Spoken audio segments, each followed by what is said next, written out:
হিজড়া সন্তান কেন জন্ম নেয় জানলে আপনি অবাক হবেন। অনেকে এদেরকে জিনদের সন্তান বলে থাকে।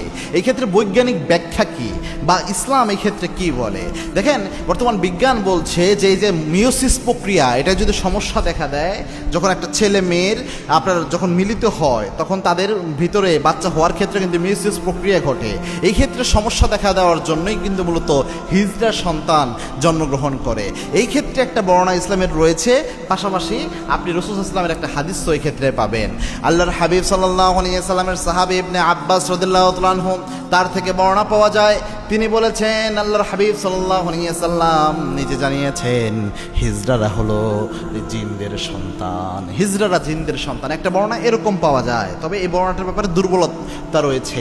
আবার আরেকটা বর্ণনা এরকম পাওয়া যায় যে হিজড়া সন্তান এই জন্য হয়, স্বামী স্ত্রী যখন মিলিত হয় ওই অবস্থায় যদি এমন হয় যে স্ত্রীর মান্থলি যে অসুস্থতা, এই অবস্থায় যদি কোনো স্বামী তার স্ত্রীর সাথে মিলিত হয়, তাহলে এটার জন্য অনেক সময় আল্লাহ রাব্বুল আলামিন হিজড়া সন্তান দিতে পারেন।